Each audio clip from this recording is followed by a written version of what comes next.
Bonjour et bienvenue dans cette deuxième vidéo que je suis certaine vous attendiez tous. En fait, le but de cette vidéo aujourd'hui-là, c'est de faire la partie 2 du top 10, 30 secondes. Je vous explique le principe encore très brièvement. En fait, j'avais 30 secondes pour penser à 10 animés que j'ai aimés ou qui m'ont marqué dans ma jeunesse. Et puis, ensuite, je vous les présentais. Dans la première vidéo, donc la partie 1, on avait 5 animés.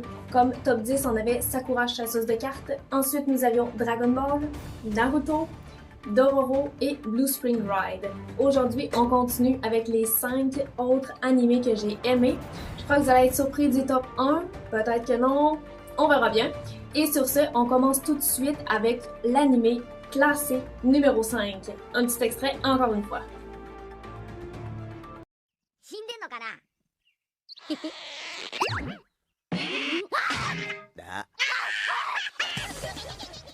Et oui, c'est One Piece, c'était quand même assez facile à deviner. Nakama, c'est pour ce mot-là que je l'ai choisi en fait pour toutes les camarades que Luffy va se faire durant son voyage. J'aime aussi beaucoup les énigmes, tous les puzzles dans cet anime-là, tous les développements psychologiques de chacun des personnages. J'aime ça apprendre l'histoire de chacun, voir à quel point ils ont évolué.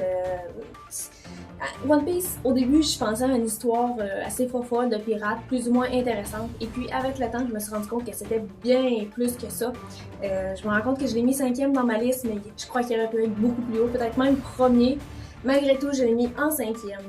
Pour faire un bref résumé de One Piece, parce que comme j'ai dit, One Piece est très gros comme histoire. Ça raconte l'histoire de Luffy, un jeune garçon qui a décidé qu'il serait un pirate, mais pas n'importe lequel, le roi des pirates. Donc, il part en fait en voyage, il commence son voyage, il embarque dans un tonneau, il ferme le tonneau et il se lance à la mer comme ça. C'est son premier bateau, il n'y a pas d'autre chose, néanmoins, il part comme ça. Puis, peu après, il va rencontrer en fait Nami, une voleuse qui déteste les pirates, et Roronoa-Zoro, qui lui est un chasseur des pirates, et Luffy a décidé que ces deux personnes-là seraient dans son équipage. Et ça commence comme ça, mais comme je vous dis, c'est beaucoup plus que ça. Néanmoins, c'était le numéro 5. On continue avec le numéro 4, petit extrait tout de suite.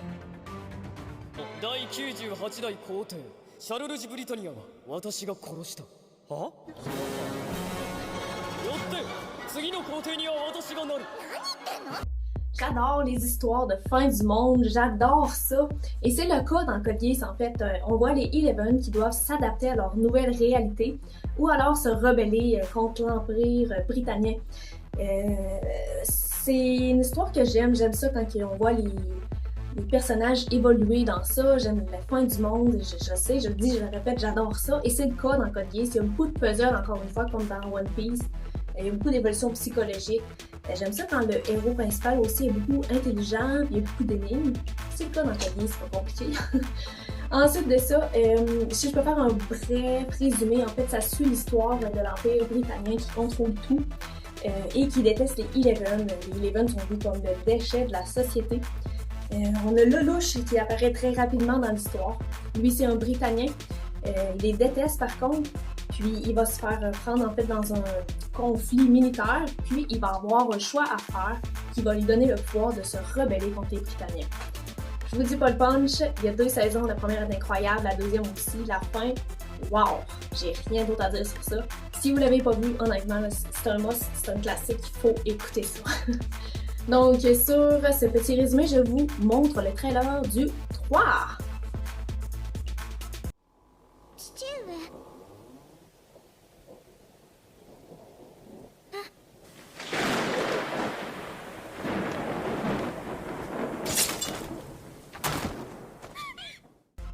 Ça s'appelle Yona of the Dawn, un animé incroyable que j'ai réécouté plusieurs fois, que j'ai relu plusieurs fois. Effectivement, il y a une suite dans le manga et l'histoire n'est pas terminée. J'ai encore une fois lu le manga un peu trop vite. Malgré tout, c'est très bon, ça vaut la peine. L'évolution de Yona est juste incroyable. Elle passe d'une petite fille fragile et faible à une femme forte qui veut se battre pour son royaume. Et cette évolution-là, selon moi, c'est une des meilleures dans les animés. En gros, ça résume l'histoire de Yona, comme j'ai dit, une jeune fille qui vit une vie facile dans son royaume, qui a comme seul souci essayer de déclarer sa flamme à son ami et son monde. Malheureusement, la journée de son anniversaire, elle surprend son ami en train de tuer son père, le roi. Par la suite, Elle se fait presque tuer, mais son autre meilleur ami, son chevalier Hank, le sauve. Et tous les deux s'échappent en fait du royaume. Ils partent à la recherche des 4 dragons légendaires. Et son but à Yona, en fait, c'est de récupérer son royaume. Comme je dis, là, c'est pas fini encore l'histoire. Je suis à jour dans les chapitres et je surveille le prochain qui sortira sous peu, je l'espère, et j'attends la saison 2 aussi. Comme numéro 3, c'était Yona. Comme numéro 2, je vous montre ça tout de suite. 僕が悪だと。僕は正義だ。悪のより弱い者を救い、誰もが理想とする新世界の神となる男だ。そしてその神に逆らう者、それこそが悪だ。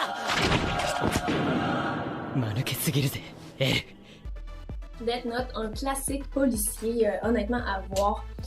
J'ai écouté Code Geass parce que c'était une recommandation d'anime qui ressemblait à Death Note. Death Note, en fait, ce que j'ai aimé, c'est les thèmes qui sont abordés dans ça. Très vite, on pense que qu'est-ce que Light fait, c'est bien. En fait, quand il écrit le nom de quelqu'un dans son livre, le Death Note, la personne meurt. Il écrit au début des noms de criminels, mais très vite, il se voit comme le purificateur du monde. Et c'est pas juste des criminels qu'il met dans son livre, c'est pas juste des criminels qu'il élimine. Puis là, on commence à se demander, est-ce que c'est bien, est-ce que c'est mal? J'ai adoré les thèmes, j'ai adoré les énigmes, j'ai adoré le style policier de cet anime-là. C'est un classique qu'il faut voir absolu. Pour le bref résumé, en fait, ça raconte l'histoire de Light, un jeune garçon intelligent qui s'ennuie énormément, qui trouve que la vie est plate. Puis du jour au lendemain, il trouve le Death Note, un livre qu'il se rend compte que quand il écrit les noms de quelqu'un à l'intérieur, la personne meurt. Donc au début, il fait ça en se disant je vais seulement éliminer des criminels, des personnes qui ont commis des crimes graves. Mais très vite, il devient Kira. Il veut être purificateur du monde.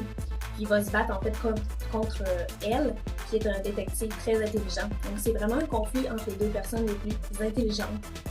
Policiers, beaucoup d'énigmes, beaucoup de questions qu'on se pose, qu'est-ce qui est bien, qu'est-ce qui est mal. Ça vaut la peine. Sur ce, on y va avec le numéro 1, le dernier de ma liste.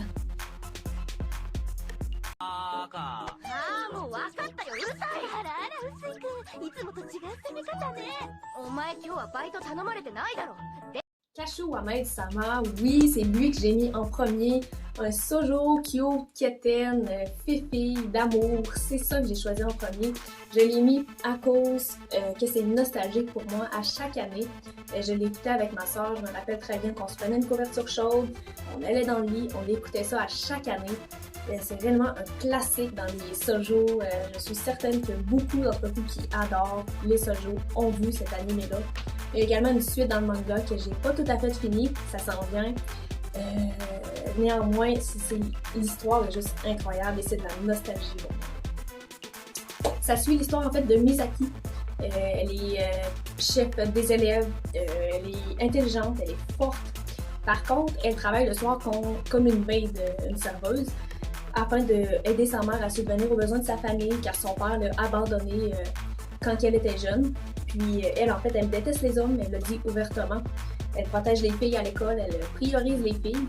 Puis elle va rencontrer Usui qui va découvrir son secret de maid. Puis en fait, il va tomber en amour avec elle. Mais Misaki va toujours repousser ses avances. Elle fait comme si ça ne l'intéressait pas. Puis c'est vraiment l'évolution de ces deux personnages-là que j'aime. J'ai l'amour de Usui envers Misaki, le fait qu'il ferait n'importe quoi pour elle, c'est juste trop beau, trop cute, trop quétaine, je le sais, mais c'est bon. Ça joue à voir absolument. Sur ce, ça conclut ma liste de 10 animés que j'ai mis, que j'avais seulement 30 secondes en fait pour penser. Donc je vais les résumer très rapidement. On avait en 10e Sakura chasseuse de cartes, en 9e Dragon Ball, en 8e Naruto, en 7e Dororo, en 6e Blue Spring Ride, en 5e One Piece, en 4e Code Geass, en 3e Yona, en 2e Death Note et le top 1 Kashu Wamade-sama. Et puis, comment avez-vous trouvé ma liste? Est-ce que vous en avez vu dans ma liste? Est-ce que vous n'auriez mis d'autres? Pourquoi? N'hésitez pas à me dire tout ça en commentaire. On est là pour jaser d'animé, on aime ça, on tripe. Puis surtout, abonnez-vous à ma page afin de rester à l'affût des prochaines vidéos. La recommandation de la semaine s'en vient et d'autres nouveautés aussi. Bye bye!